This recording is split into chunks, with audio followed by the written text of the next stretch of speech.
policies omwezi nga gumu n'ekintu oguwedde nga tuli mu ggwanga Uganda atwabatuusaako omu ku bannayuganda abawangalira mu ggwanga erya Bungereza Emily Smith nga tubuulira embeera nga bweri saidi eyo na butya bannayuganda ate abawangalira mu UK oba mu Bungereza ate obulamu bwe bayitamu. Olunaku olwaleero tusaze ensalo nabagamba nti ebeera unveiled experience ye programu gy'oliko atuba tutambuza bannayuganda mu bitundu ebyenjawulo wadde nga tukyali mu Uganda nakusuubiza nti gye bujjako Katonda tujja kuba nga tugikolera ate bweru nakugamba era eggwanga lye tusuubira okutandikiramu be bannaffe ab'e Banias mu bitundu ebyo mu Dubai, Saudi Arabia abo tusooke tubalaga embeera mwe bayita naye ebyo bijja kujja mu maaso abo naye nga nkugamba nti ffe tufuna omuntu nga alina kyagenda tugattako ate tugigatte ku bannayuganda atumunoonyanga bwe tutamunoonyangako olwo nammwe mubeeko ekyokuyiga kyemuyiga wamu n'okompeyalinga obulamu obwa sayidi eno ne sayidi eri butambula butya. Robert Mutebige mannya gange unveiled experience ye program kooli akugwe agenda maaso n'okutulaba kadde bekatuuka bwe kati tuba tuzze ate n'embeera gyoba nayo weewe baleeta ki tuba tuzze n'akapya nga enkola yaffe bwebeera. Uganda tuvuddeyo nako olwaleero tugenze mu nsi eya America tugenze mu nsi eya America mwe abali e Uganda abagenda mu ggwanga erya America abawangalira mu America bajja babulira ekiri mu America ate era bajja babulira obwangu n'obuzibu obuli mu kgenda mu America oba oliawo n'okuva mu America okujja mu ggwanga Uganda. Aroni bantu gwe tuli naye namubaleeterako emyaka nga gigi emabega n'atubuulira ku mbeera nga bweri erudde eyo nzijukira mu biseera ebyo twali mu lockdown kakati ate tuzzeemu omusinkana bwe twakitegeddeeko nti akomyewo mu nsi ye ne tugamba katukunoonye kubanga ebiri eyo byebyo n'ebiri eno byebyo. Aroni tusanise okusinkana oli ku unveiled experience program kwoli saawa zino bye muyitamu bannayuganda bye balinze okuwulira sooka otubuuzeeko awo tuba tutandikira. Abalabi mwenna aba Salt TV mbalamusiza mwenna mwami Mutebi nga bw'abagambye amanya abampita Aaron Bantu era nga mpangalira mu state ya Texas or bayita Lone Star Texas or the Cowboys land. It's one of the southern states mu ggwanga erya America. Balamusiza mwenna. Lwaki bagamba nti Cowboys land? Kubanga era abambadde nyambala y'aba Cowboys gyemmanyi. Kati nyambadde nyambala y'Abannayuganda kuba kati ndi Uganda kati buli gy'olaga nakwambala nga bwe bambala. Naye nga it's a cowboy state. They are farmers. Era balimi balunda ente era bw'obalaba bambala kufiira zino zennyini za Cowboys, the live country music. Era bambala boots z'amaanyi and then but we are known as the Lone Star State. Era tuli awo mu kibuga esemberedde Mexico. Nga situnavaayo eyo Bannayuganda abambala bwe bati eno bakoppa ba Cowboys be Texas. Kati ffe twalitwala nga ffe ba Cowboy ffe the Cowboy state naye states zisinga zonna ez'omu south bwezito zikola ki bwezambala osimanya oba ofolinga nnyo music owa country ekadongo kamu weeri oba bamuyimba oba abantu abagenze ku show ezo zonna obalaba yenyambala eyo misipi gino gundi abambala boots nga zikomeno waggulu amaliba nateekako akakunde ke akaso wano nasakawo ebintu byabo babikola mu ngeri njawulo era tutera kubeera ku mirimu egyo tukola netubayo n'olunaku olwabayita olwa Cowboys Day nabantu bonna mugenda ku mirimu nga mwambadde ddala nga baki aba Cowboy na Mexico no babyambala byennyini so ku bode they're known for that. Kitegeeza abalaala abalunzi b'ente n'ab'enkofiira n'ennyambala eyekuusa kwe bagijja eyo ndowooza kubanga nabo bambala nga ba Cowboys era baga don't mess with the cowboy kubanga cowboy bw'aba atambula abeera n'ekyambe kye abeera n'emmundu kati nga mu state yaffe abeera n'ekyambe kye abeera n'emmundu ye abeera n'ekisipi kye abeera n'ebintu ebisobola okujja mu bulamu bwoba nga mmazeko emirembe gye kubanga bo basajja babeera bali ready kwedefendinga naye nga twenyini gyayambala bwagikusambisa era todda ku ngulu. Kitegeeza bw'obeera mu Texas okula oli bwotyo kiri nakyo nti kiri mu mmwe oba kiri mu bantu ababeera. Kati gigereze nti olinga omuntu abeera akulidde mu Buganda kati nze banzalira mu West naye bwe najja wano mu Buganda ndina ebintu bwe natandika okuwangalira wano mu Buganda olwo ebintu bye natandika okukola ki okuadjustinga nga mbifula part of me era nagula ekanzu kubanga namanya nti tewayinza yitawo omwaka nga sifunye omukwano gwange Omuganda akoze omukolo kati nga ajja kwetaaga ekanzu kati naawe bw'oba owangalira mu Texas kyenkanya owulira nga kikatako kubanga oyambala ku boots kubanga emikolo gyagigendako yasingana nga mikwano gyo gyonna bakola ki bazambadde kati naawe oyagala kukola ki you have to adjust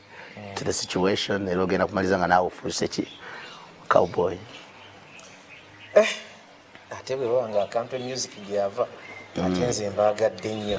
Kati states zonna ziri kugundi ku southern border kati nga Texas, Oklahoma, Louisiana, California, Nashville, izo zonna okwo kwonna basajja country music is. Ekitegeeza ye yekka gwe bayimba.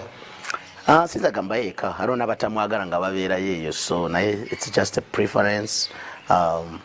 You know, it's just a preference. Some people like it, others don't. Naye nga kati nze njagala nnyo country music definitely so I feel at home. Ani gwe muyimbi ki gw'osinga okwagala kuba country music? Bayimbi bangi naye bwe nali nkula neegombanga nnyo omusajja gwe bayitanga Ken Rogers yayimbanga n'omukyala gwe bayitanga Dolly Parton yayimba ennyimba nga Gambola, Lady, yagala nnyo Lionel Richie ye muwandiisi w'ennyimba z'enjawulo naye yawandiika ennyimba eza country music. Yagala nnyo Luke Combs oyo omu ku ba country singers abatono abayimba ennyimba ate eziriko nga osobola owuliriza n'owulira nga lukoze ki nga tetuli nga luli solid kubanga country music nze gwe nsinga okwagala ate wamu kyenda late 90s and early 90s naye oyo musajja ali mu 2000s naye but music ye gwakuba mulungi nnyo is a good country singer like Luke Bryan n'abalala Cody Johnson n'abalala bonna bwe batyo abasajja bonna bayimba kati Don Williams ayimba gospel country music so era muyimbi mulungi nyimba ze nungi ayimba nyimba za country naye nga ziyo ya omwoyo.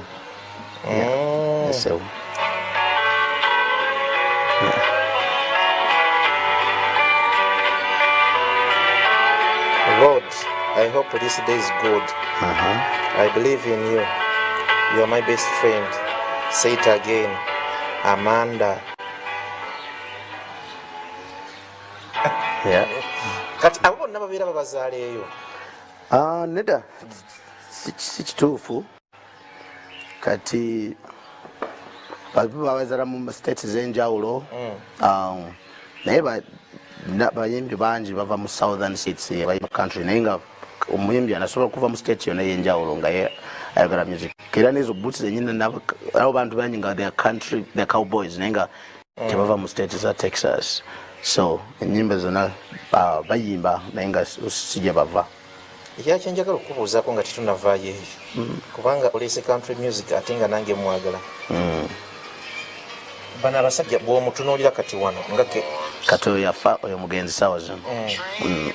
naye akyawulirwa wano mu Uganda kadongo kamu alinga agenda avaako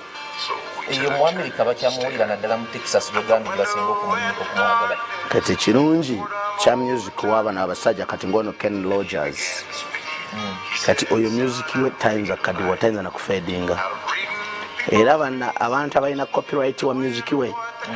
esente ze baali bakola myaka nga 10 mabega nga tanafa ne kati ze bakola because bwogenda n'olaba viewership zaabwe kati yinza okubeera nga 1 million views 269 million views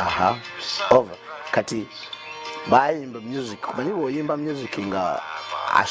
asomesa kati country music abeera nnyo kusomesa kunyumya olugero lwo abasinga abeera anyumya ku lugero lwe atali clear nti n'omuntu atawulira bigambo bingi mwangu kumutegeera ali very conversational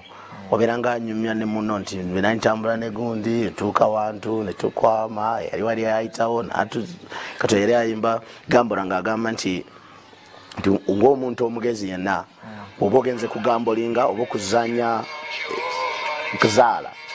olina okumanyanga nti wano mpangude kanveewo nsituke ngende oba ndina okubala sente zange essaawa zino oba ndina okuva ku teba naga nti tubalira sente ku mmeeza wajja kubawo ekiseera kasese noba wazikoze nga ziri musawo ojja tuuka mu kasenge kokoleki ozibalire eyo lweluyimba lweri ayimba tweyanziza nnyo tweyanziga bale baffe abasooti tv eyo tuyiseeyo buyisi musajja ava mu texas eyo atugambye nti abo bakawuboyi abo n'abayimba country music ono kati mugenzi alinga paulo kafeero kati oyo ekadongo kamu waffe gibava kumwabadde tekibakimanyi kumpi kyekimu nowuliriza sebatta nowuliriza kafeero n'abalala oba oli ku country music eruderi bwangu ki bwe mufuna bannayuganda abali mu america okujja wano n'okuvaawo nawuliddeko nti si byangu ennaku zino okuva wano ndowooza kwangu kati otegeeza nga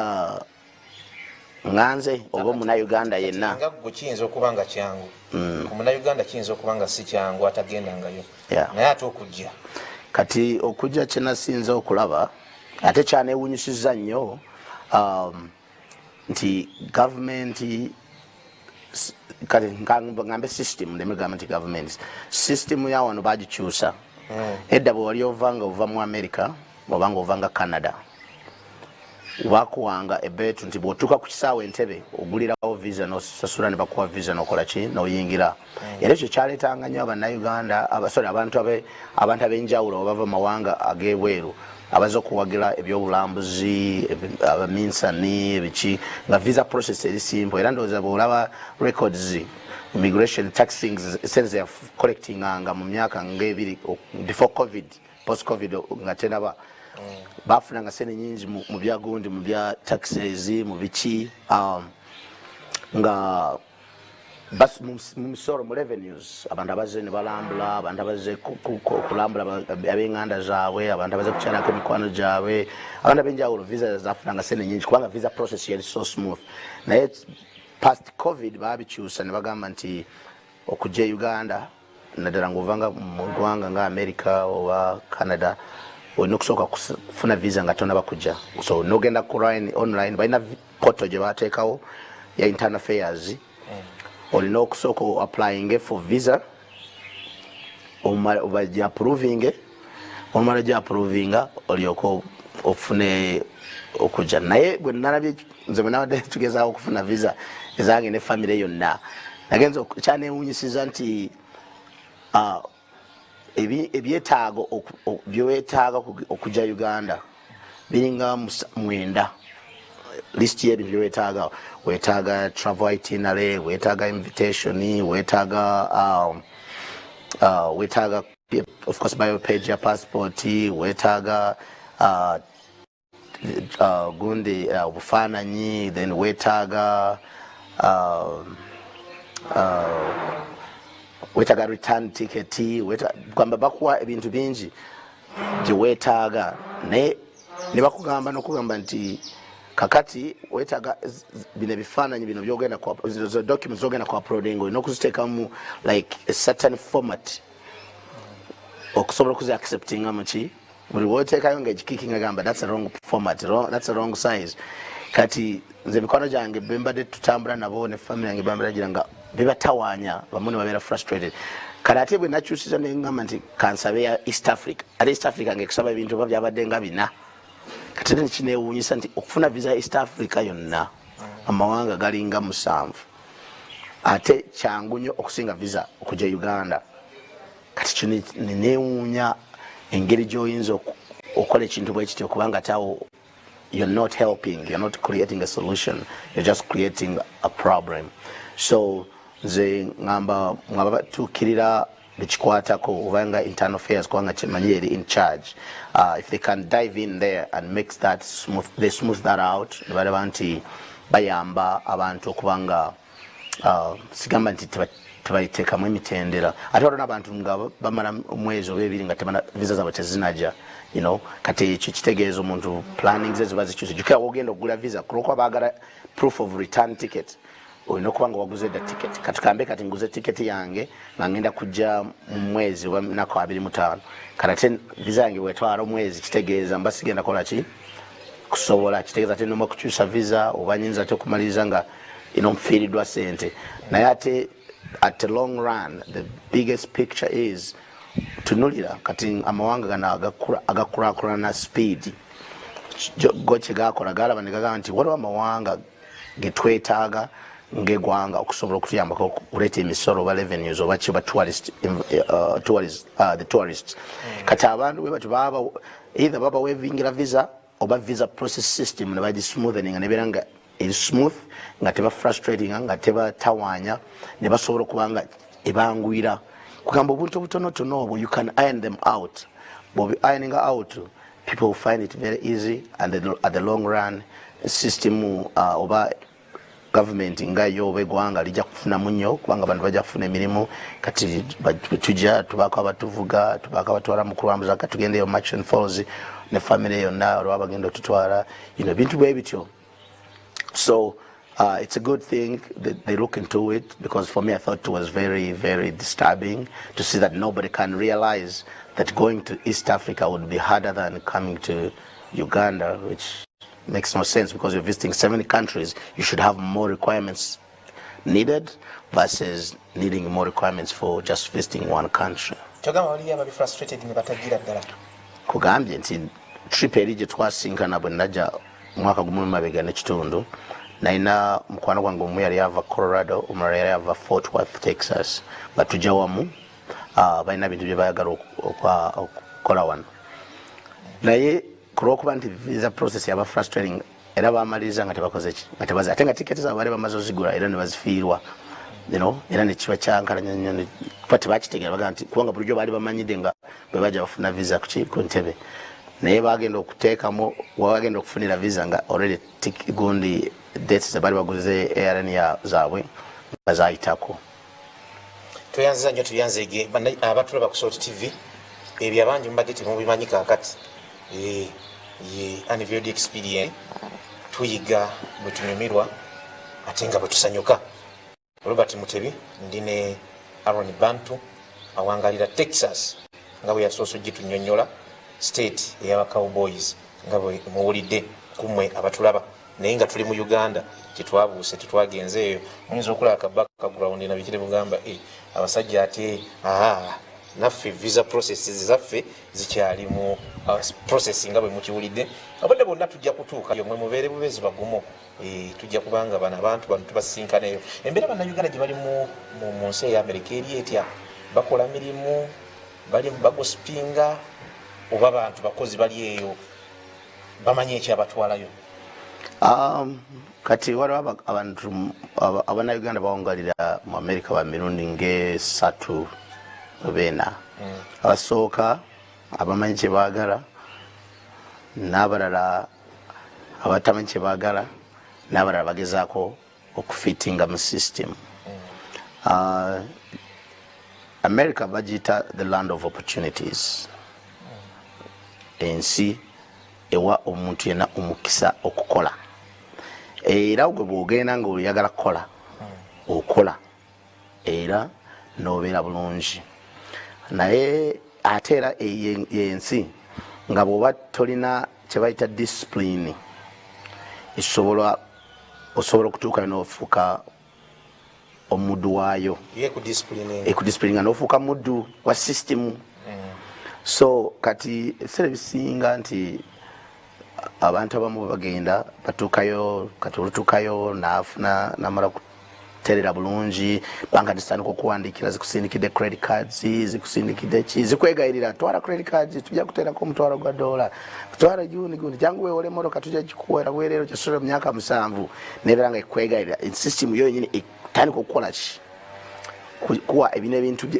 abantu bebetaaga mu bulamu ng'ebikuwa ng'ebikuweredde bwereere kati abasinga n'agamba n'afuna credit card eyo n'agitwala n'afuna emmotoka eyo n'agyewola n'afuna ennyumba n'agyewola kati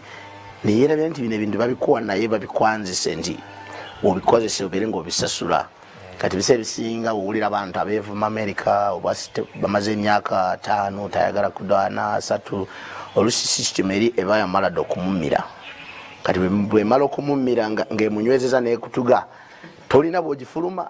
kubanga ogenda kumaliza nga buli kyokola osasula amabanja kubanga zino credit cards kati banka emu esobola okuwa credit card ng'eriko obukadde 2 kyokera buno obukadde 2 tebuliko nti n'obwotabusasula teri muntu agenda kujja kusibe tera agenda kujja kongone ku lugiro kakati yo banka esigala ekuwandiikira negamba wayi tukubanja miliyoni 2 naye tuweeyo wakiri bukadde 5 buli mwezi n'otazisindika kati wayitawo myezi nga 6 banka neewanika nega kati tukuvuddeko katuwandiikire aba collections batandika okukola ki kati aba collection ne bajja kati tujja tusaba sente za banka eri zibateeka credit card wazikozesa kati nabo n'obavaako n'obaleka bagasizirina kati kibakola kati nebaziteeka mu delinquency nezibeera nga ezo banka ebeera n'insurance kati yegenda insurance nebasasula kyezo tuzifiiriddwa kati tebakusibye era obulamu bwosobola nabuye mu America lwokuba nti obunene bwo babulabira ku credit wathiyo era credit yo ebeerako record egamba nti olina credit card ya miliyoni 2 n'ozikozesa n'otazisasula kati buli lwogenda okwewola kintu kyonna kasita bateekamu social security number yo bwe bati balaba nti wanyaga Barclays banka oba wanyaga banka bweti kati buli omu takola ki oyinza okuba nga oyagala kwewola kanta katini kubanga bulamu bwa America butambulira businga ku mabanja weewola kino weewola kiri okwamba osobola okujja kyoyagala n'okifuna then gwe nobeera ng'okisasula mpolampola kivuga nti yeetaago byeru osanga omuntu ng'alina buli kyeyeetaaga naye ng'olusi si bibye nesalire n'abo balina discipline abatuukayo n'ayiga mangu n'amanya nti system bweti bwetambula ti bweneewola ekintu n'okisasula obeera ne credit ennungi era bw'ozimba credit yo bw'oba ne credit ennungi n'oba otaba na ssente mu nsawo osobola okufuluma n'ogamba nti kyonna ky'oyagala oba nnyumba oba oyagala ku investinga mu business oba oyagala kukola ki otuuka wali bokasita barunninga credit yo ne balaba musajja ali mu 8 oba 7.5 nti oyo musajja alina ki pisa kati nga wano bwe tusinga ebyapa ne tusinga ki waba wakweyimirira kati ate eri barunninga records z'okubanga kasita runninga nze nkola mu gundi mu car dealership nkola nebya financing kasita olajja n'agamba nti njagalako emmotoka eri nga nfulipinga computer yange ng'ateekamu information z'amanya gasulawa address ye n'ateekamu social security ye era bwe nyiga bwetu nga ndaba credit card meka z'alina wawe yeewola entebe wawe yeewola TV wawe yakola ki wewe yasasula era asasula atya era bulanga asasula bulungi ng'omugamba kakati bwe gyoyagala gy'oba otwala ng'okola ki naye kasitaba nga kati abasinga tebafuna omukisa abantu okubakola ki okubasomesa nga bakatuuka eri naye nga ye ng'ensi ekuwa opportunities olutuukayo wasoma oba tewasoma emirimu gibaawo era abaagala okukola bakolera ddala era ne bafuna kyonna kyebakola ki kyebeetaaga naye kati abalala abatafuna omukisa atuuka eri n'agwa mu kitimba nekimubaka ensi nemutandika okumutuga be bawulira nga beevuma ensi nga obusungu bungi ng'oluusi bablaminga systems nga baga nti biki naye nga system baagaana okugiyiga nga bagiyingiddemu. Ombulidde bulijjo kye neewuunya omuntu agenda mu mawanga America okusingira ddala oba ne Bungereza n'abeerayo emyaka 3-4 nga takomyewo waka naye nga ne bagamba nti bamukomyewo ewaka takkiriza naye nga wano talinawo kyalina kati aba bogambye aba system beemira awo system eba yamuchokinga kubanga east or west home is always the best teri muntu teri nsi gy'oyinza ogendamu wewa oba tuwa obutuuze ne bakola ki tulinayo families naki naye obayita ku butaka toyinza kugamba nogera nogamba nti kati mpawaniridde naye kabwe nkugambye nti otuka nokola wrong decisions kubanga zesere bazikwata bakuwako obukwakulizo ogenda zikozesa ki osobola ogenda nozirya buli abasinga nabala nazinvestinga so kati kyozikozesa determininga kati bwobeera n'agamba banja kati ensi ya America ogiraba nti teri muntu yandigiwangaliddemu ng'agikoledde ng'akoze bulungi nga n'empisa naye ye ensi yennyini bakizuula nti osobola okukolera sente mu America n'ogenda n'ozirira mu nsi yonna kubanga yo dollar value nene bantu tebandi retiringide na mu America bandi badde bagamba kati nditayarinze nafuna yo kanana kange ka buli mwezi kange mu ggwanga newetu oba Uganda mbeera mu bulamu bulungi naye system making sure nti ekuyingiza amabanja tigakutuuke mu bulago kati ugenda kutuuka nga okola nga noba okola ennyo nga amabanja mangi kubanga kati ekuyigiriza nti lifestyle ti buli wofuna sente nyingi ne lifestyle eno kuincreasinga kati kuincreasinga kwe kubanga bakwongeza omusaala nemoroka okyusa kati ova kuyemitwalo 5 noda kuyemitwalo 10 kati ogenda kusanga nga omuntu akolera emitwalo 10 omwaka ate emoroka gyavuga ya mitwalo 8 kati nomubuuza ndi kati gwe kati nga kisoboka kati nomubuuza kati ate sente almost zokolera omwaka emoroka gyavuga almost ezimalawo yokka kati wasanga muntu ngakola emitwalo 12 naye nga alina ennyumba nga bukadde ya mitwalo 700,000 US dollars kati kugamba system ekuwa leverages nti gwe bwotaba na discipline it will choke you chovola abantu oli atuukayo olumalayo ennaku mmeka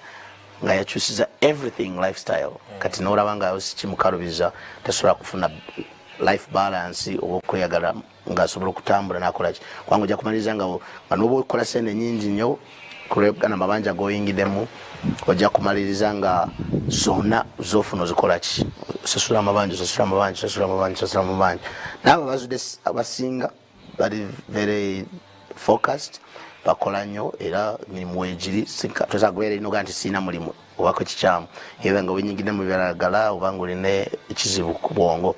naye bwobanga oli musajja mukazi ng'oli mu bwongo obwo emirimu gyegiri era bw'obeera n'empisa osobola okukola nebezaawo bulungi eri teri kutuula n'onyumya olunaku lulamba bakusasula mu ssaawa kitegeeza ti every time you're on the clock you're working naye era bakuwa vacations na bikiso osobola okunyumira obulamu era abasinga banyumira obulamu nkitegedde kati bannayuganda bagendayo nga katugeze waliyo convention oli n'agenda n'abulirayo mbeera tebayisa bubi era nga bumanyi nti foreign land nti ensinga siiyo nga kitogimanyi kati kyemmanyi nti kuba gye bali bangi era twabadde ne mu union evuddeko yali mu state yaffe Texas yali Dallas y'omwaka oguwedde era twanyumirwa nnyo naye abantu abasinga abasigalirayo ddala babeera nnyo n'abantu be bagenda okukola ki okusigala nayo nabo abagenda okubayambako kubanga toyinza naye kati yo ng'ensi nga America ti system zaayo nti noba oba osigaddeyo kati bw'obeera ku ttaka lya America kyenkanya obeera property yaki obeera yo government kikakatako kulaba osuza okyera olidde okyera webase otya kati abasinga bagenda nnyo mu shelters kati government etandika okubalabirira nga bagezaako okuprocessinga abamu bakozesa emitendera gy'enjawulo bakozesa asylum abalala baliwo visa za njawulo zebasobola okunavigatinga ne basaba okusobola okuba nga ate bayingira mu system era ne bafuna empapula ze bagenda okukolerako era ne basobola kuba nga babeera oriented naye era kaba omanyi nti tebiba byangu era process ebeera mpanvu kuba nti oba okyusiza visa yakuleeta kuba kati wajja oze ku yuna ebeera yina kunnya zokka kale ate ogenda osooka kola kye bayita overstay okusobola okukyusa status yo kye bayita adjustment of status okusobola okukyusa visa gye wagirako okufuna ku visa ekkiriza okubeera awo okusobola okukola emirimu kati eyo process kulwokuba nti oba oyinza mu defaultinga mu overstay kitegeeza otandike okudda mu system eri so our process ebamenya kubanga etwala kabanga etwala kaseera kisinzira oli obusobozi bwe atera nga process oba togimanyi ng'oli aje kati abayina taga abantu abanamuyamba oba okusasula aba lawyers naye kyemanyi nti ababagira mu conferences ne basigalayo era tebiba byangu naye kisinzira obuyambi bwe babeera nabo nane abayambye okukola naye basigalira ddala bangi siwulirangako gwe badipotinga naye America kati naddala administration eriwo eneya gundi ya ba Democrats believing nnyo mu foreign policies era kyovulaba nti kati Republican ina policies zayo na Democrats ina policies zayo kati saga nnyo obeera political naye kati Republican policies those focusing nnyo on Americans then Democrats ate considering nnyo foreign policies kyovulaba nti bebeera beesika miguwa abakiba Mexico mubakiriza ne babeera nga bayingira emitwalo naye nga ate ku mulembe gwa Trump yazimba ekisenge naga nti teri mu Mexico kujja mu America ayite mu mulyango gw'omaaso ayite wali mu kasenge eja bamukebere bamanye yaani era ze kola ki ye nagamba nti siganye bantu bonna bava mu mawanga geberu bajje naye ng'oyise mutendera mu ki kati wali bayita basala wali Texas ne basala ku border ku mazzi ne bayingira ne bakola ki naye nga bwebatuuka mu ggwanga America ebawa owokusula netandika kubawa obujjanjabi netandika okubawa mmere netandika okubawa obukuumi naye tesobola tekwata muntu nekola ne kutukuzayo pozi ng'okoze omusango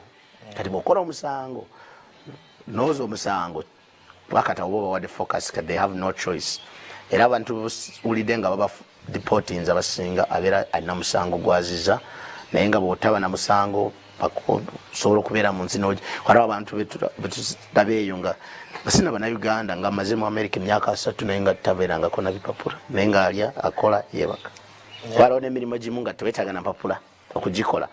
kubanga ne America yensinga n'obwoba tomanyi luzungu era osobola ofuna omulimu n'okola ate n'okola sente ate oyinza n'ozikola ne zisinga z'oliwo mbalataayi nga muzungu kubanga kati waliwo emirimu kati ng'oli ayuza moroka naye nga sente bamusasula sente nyingi kubanga oyinza okugenda ogula kampani yo ng'oyoza emoroka z'abantu kubanga okusala emido kati waliwo abatungaye omulimu gwe babaita abana banazembwa omulimu gw'amaanyi nnyo n'abalonde gundi drops zembwa nago omulimu gw'amaanyi nnyo biri mu mingi osobola okukola mu restaurant kati kwamba ate waliyo ne system America gyeteekawo nga bw'oba tomanyi lulimi osobola okubabawo ba interpreters nago omulimu gw'amaanyi okubeera interpreter kati waliwo abantu abajja kati ngavudde nge Rwanda oba Kenya nga ye lulimi lwamanyi Luswayiri oba Lunyarwanda era gavumenti mukakatako okumufunira omuvunuzi kati yensi nti bw'obeera ku ttaka lyayo tisobola kola kitesa agamba tetujja kujanjaba kubanga toli mutuuze tera tulina insurance ekujjanjaba nekusindikira biiru noga nti sizirina nezigenda ku rekodi yo naye tebasobola kubuuza nti era osobola okuwangaalirayo n'okola byokola tebasobola kudipulinga naye basinga kasita aikola ensobi n'akola emisango kubanga amateeka gakukolera ddala era ne gakukolako nga bwe kisoboka ebyo nabyo mbiwulidde kubanga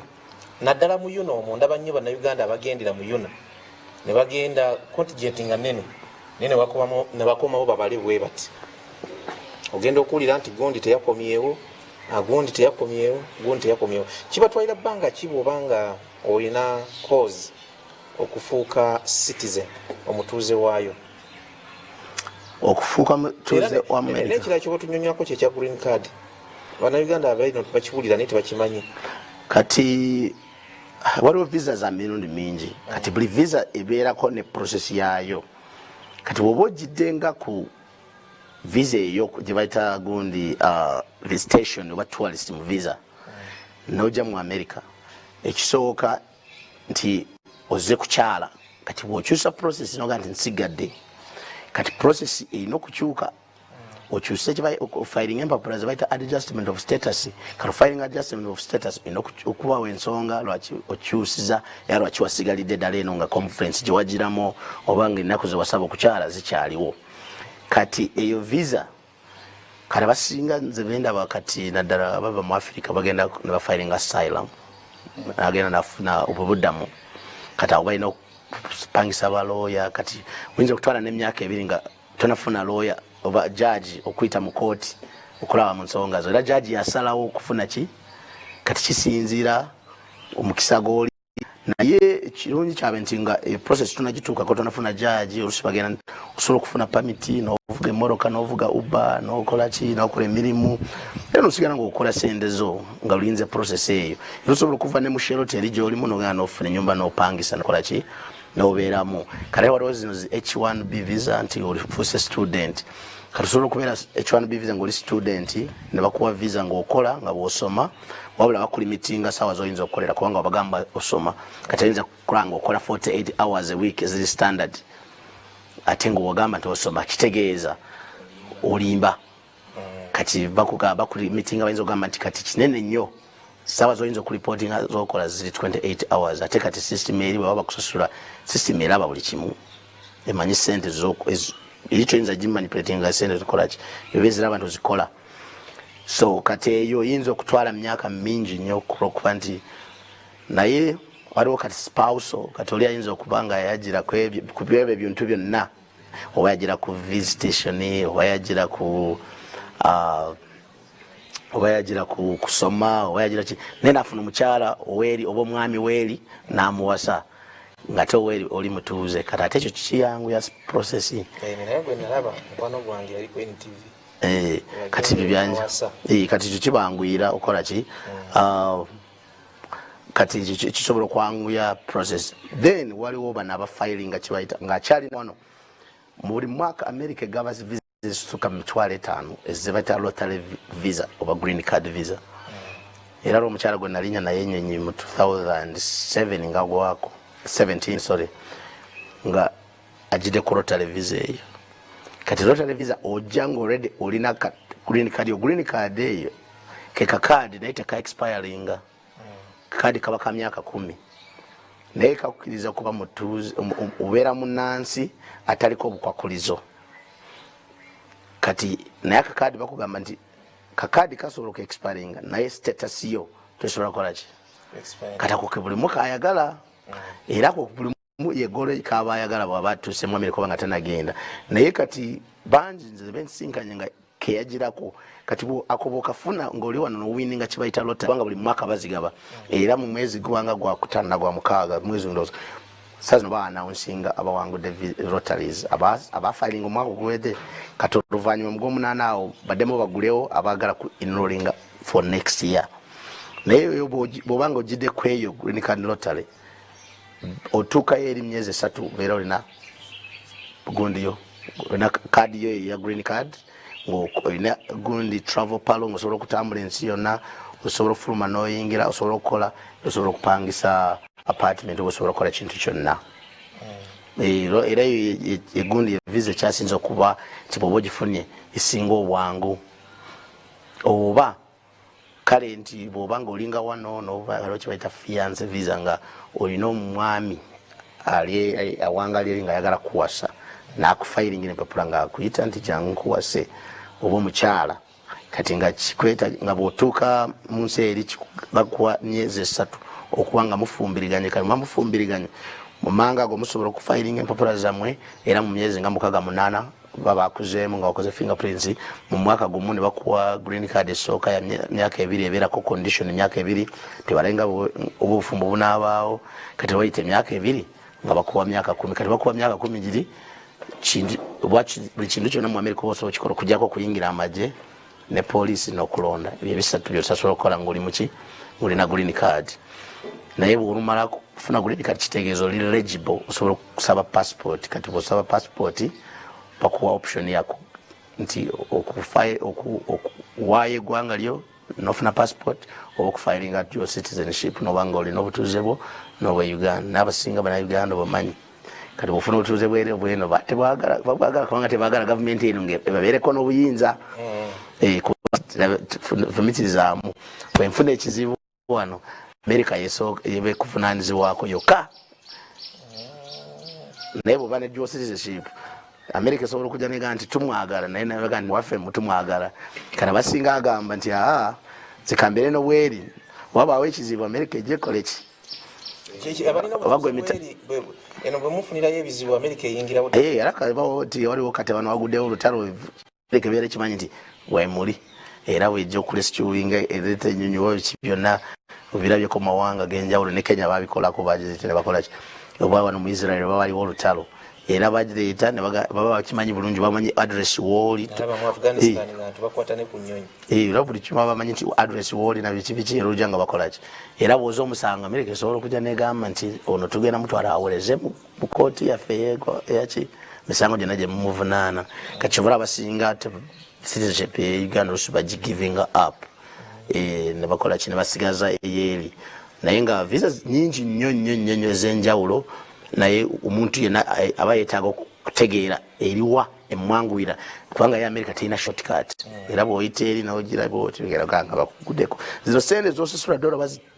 wakikumunkaaga eza appointment esente mu America tezitwala ezikozesa okunyonyerezaako nga tena kuyita wali ku interview era egenda kuyita ku interview ng'emanyi nti Mutebi akola ku Soroti asula kinawataka akola bwe bati alina omukyala alina abaana Saalongo era atera kutambula n'abavubuka babiri nabakutte kamera era agenda okuyita wali ng'ogenda mugamba ekintu omugamba nga yakimanyi agenda kubuuza olina abaana bameka nga omugamba babiri naye nga kimanyi nti olinayo abalala babiri zisende zaako wano wano wenyini ogenda ku interview yo mu America takola loss osobola okuteekagamire osobola okutasula kikumukaga bwe zitamumala okunyonyerezaako n'ateeka mitwalo endala 5 okunyonyerezaako mu nnaku ezo zonna zaabakuwadde za appointment ali wano era bagenda kutuuka okuyita nga kimanyi nti kalayo kyosinga okwagala ya red era otera okutuula kawungeezi nga omaze okumulimu ku dduuka negundi kati ogenda kumulimba ng'akikoze eki kwazi sente azikozesa okunyonyerezaako era ogenda mulimba bibyo ng'akimanyi nti akulimba era asalawo n'akuwa visa nga wamulimbye nga bw'olusalawo kyomulimbye tekikola ki tekirina kyekikyusa ku ki ekitegeeza bw'oba ogenda okusaba kyoba bakubuuza ebibuuzo 3 oba 2 oba kimu n'akugamba era abantu abasinga butafuna visa onabafunye visa kigambo kibasinga okugamba nti tiyambuuziza bibuuzo byonna agenda n'omudidi gw'empapula bw'ati ng'agenze kwenyonyolako yamubuuza erinnya lyo gwane ki ekikutwala mu America atandika okwogera bibiri nagamba nti okay nagamba welcome to America nakwata constitution nagikukwasa tigenda amateeka gafuga America passport yo ojja kujja ogikime wiiki ejja oba tujja kikusindikira mu imbeero mugundi mu post office nagamba yampadde visa nga tambuuza bibuuzo n'abasinga okwemulugunya bebawa visa gamba batawadde visa gamba nti teyambuuza bibuuzo kubanga ebibuuzo byonna babirina ebyayagala okumanya ogenda kujja wali nga yadecide nti tagenda kuwa tagenda kuwa kati kiba kizibu nnyo gwe muntu akikasa 2 zakuwa oba 3 okukyusa ki information gyalina kubanga bo data si muzibu wakufuna ffe wano data waffe muzibu nnyo wakola ki wakufuna naye bo tebalina buzibu no sajja batwetoloola budde nno bukenze naye tumanya bya America bannayuganda bangi eyo gye bafa okugenda bwe muntu bw'omugamba nti agenda America kabayiza akagwendi naye wano ayinza n'obutasibaamu abantu balowooza nti mu America sente ziyiika buyisiwe biti muzinoga bunozinga bula ku biti ebyo mu America okola nnyo kusinga nga bw'okola wano naye bw'oba n'obwongo ng'olina mpisa ng'oli ready okukola osobola kubeera bulungi teri sente za bwereere era bw'otuuka America lw'oyiga nti osobola kugagawala nga wewe wegagawaziza ng'okoze nnyo era otegeera nti obugaga tebubeera mu ddiiru kuva mu ddiiru era ebyo bya ddiiru biba biweddewo bimuga nti simanyi nakoze ddiiru naye nfanayo sente nenzimba ennyumba wali sente zo zikola era bagezaako okukola ebyo ebintu bye bajja wano era bonna bali makomera eri babakola ki babasiba kubanga bu system zikola ki kola sente zo kubanga system ekuteerawo emirimu gisinga abantu obungi okitegeera eri America yazimba system nga ndi nobwojawo president waayo noteekawo embwa nga nefuuka president system zaayo zisigala zikola ki zikola kubanga kasito baako va bino bye mugamba nti ate simanyi gundi bamunyonyerezaako ali mu office eri bakunyonyerezaako gwe wenyini nga tebana kugambako nga webuludde navuga nti nze ngenda kukola ki. Let me step aside so the investigation can take place. Era omusirikale weeri agenda kuyimiriza ku kubo nga olina musango gwokoze. Kati nze nabadde ngenda ntebe awo nga ngenda meeting ku resort. Omusirikale n'anyimiriza nabadde ntuusaawo nkumba ebyo bitaali ebyo. Kati bw'otuuka ku kitaala kino ekisooka ate tokira bubeera olaba kiri ekiddako. Kasi simanyi ngeri gye bakikolamu wali. Kati nze nabyo kiri nga kyakagulini era nenkola ki. Nenseerera mpola mpola. Musajja n'anyumiriza wali. Nangamba yise ku kitaala nimugamba ekitala kibadde green naga kiri kyolabye kya green kirala yenyina kinga kimanyi bulungi kiri kyendabye kubanga nakimanyi bulungi ayimira wali nga kimanyi bulungi nti bula ajja akola ki abitako kati ye ekimuyimiriza wali kubanga akimanyi nti abantu eri ensobi yakolebwa wali tasobola ajja addressinga era akuyimiriza nga akimanyi bulungi nti abantu nga 8 ku 10 bagenda kukola ensobi eyo. Naye natakiteekako natanyonya solution kati era nanyumyawo nakola ki naye badde musajja mulungi bambe era newunyiza nnyo nti musirikale yabadde aseka nagamba kimanyi bwenamuwadde pamiti yange nagamba gwe toli waawano ngenda kusonyiwa naye newunya nnyo omusirikale oyo nti yabadde very accommodative which is very different from the reports zetutaba ku social media. Naye America omusirikale agenda kuyimiriza ng'olina musango gwokoze era omusirikale bwakuyimiriza nga n'atereka okwetolera emmoloka yo nga tabadde na musango gwakuyimiriza era osobola omuwaabira. Bwagenda okuyimiriza ng'alina kyalabye ensobi gy'okoze era olina weeyisiza awabi oba alabye akataalako nga tekakola oba ng'alabye ng'alina something wrong era lwagenda okuyimiriza kubanga bo babeera abakugoberera. Kati bw'okola ensobi n'ateekako ki n'odda bbali najja naga nti nkuyimiriza kubanga era sooka kubulira ensonga lwaki era oli wadde mumubuuza nti kiki ekikunyimiriza era if he has no reason for pulling you over to stop you, you can sue them. They're not supposed to. But naye wano Uganda omusirikale akuyimiriza naye tolemoloka nanyonya akantu kakukwatirako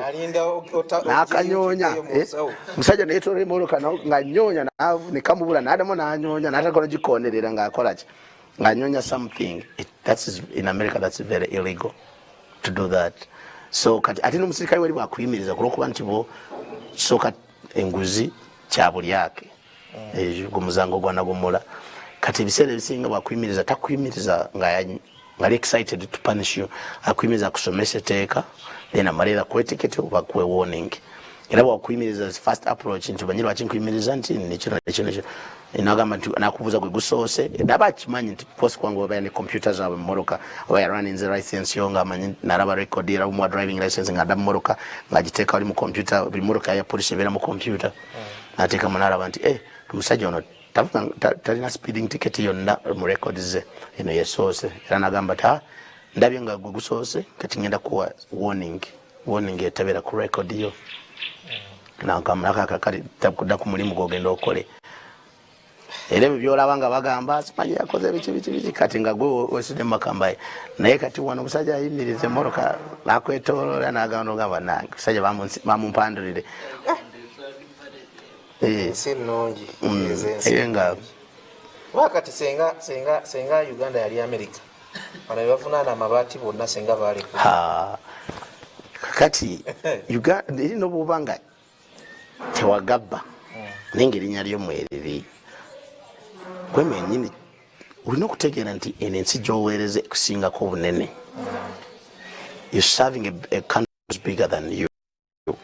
For your conscience, for your children, for your country,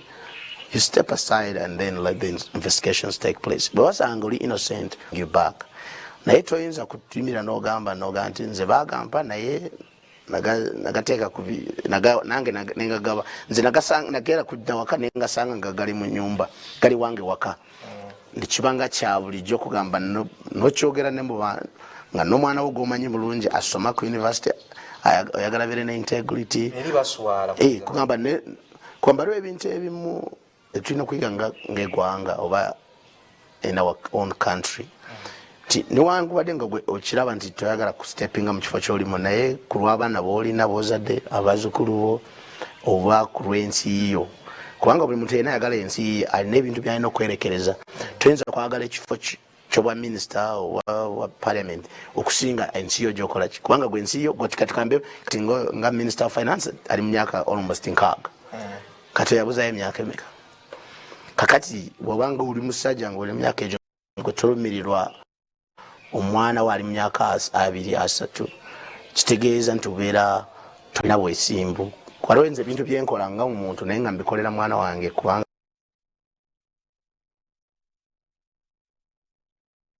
nga ngamba nti at least for my own son, the sake of my son, we're all trying to build a generation behind us that is stronger than us. Akadde katuweddeko simanyi twogedde nnyo ku America naye dakiika 2 oba 3 bw'okomawo eno Uganda obeera kuki kola ebintu bingi ndina driving school bagiyita A1 driving school eri ako Entebbe Road. I have other stuff that I do. I'm an entrepreneur, but mostly I do a lot of volunteering and charity. In the family, we were speaking to the youth, trying to inspire them, trying to challenge them, telling the young people that you need to work hard. You need to be so self-dependent, not dependence. Kubanga bulabo muvubuka ekisinga okutawanya muvubuka we Uganda kwe kuba nti they are dependents, they depend on other people. Era abamu bafunye ebizibu, bafunye okukemebwa okwenjawulo, bafunye emitawaana gyanjawulo ku lw'okuba nti sibakozi tebalina busobozi. Kati tulina okuempoweringa government erina okuyamba abantu Abannayuganda abavubuka naddala empowering basobole okukola kubanga bw'osanga omuvubuka yeekoledde omuvubuka alina obusobozi omuvubuka alina kyeyeekoleddewo aba muzibu wakola ki olusi wa kudriftinga off the course naye they are drifted, they are manipulated, they are used just because one they're not busy. That's why they say the idle mind is the devil's workshop. Omuvubuka butama occupying notamuwa ebyokola ajja kuba mwangu wa kudriftinga we ajja kuba mwangu wa kubeera mu biragalagala ajja kuba mwangu wa kutawanya eggwanga era bwe oyagala eggwanga litebenkana libeere n'emirembe omuvubuka muwa mirimu mu engaging mukoleko ku welfare era nze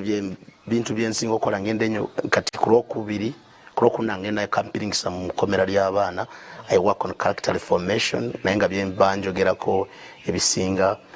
kubanga how can you make a young man self-dependent nabanga he can sustain themselves because if we have our young men who are self-sustained we'll have less crime, we'll have less idleness and young men will be focused and they will have a very bright Uganda and Uganda will move from one step to another. Tuyanza akadde kalabika katulise abakulaba ku Salt TV mu Uganda n'ebweru waayo bira byo bagamba ekisembayo tusiibule abalabi ba Salt TV mwena bali wano n'ebweru nkimanyi no TV gyenkyasinza okulaba nga egenda nnyo ku ground especially mwakola nnyo ssebo omulimu gw'amaanyi mu covid awo nga abantu bagala tambula naye nga mubasanga eri ne mubayamba ne mukola ki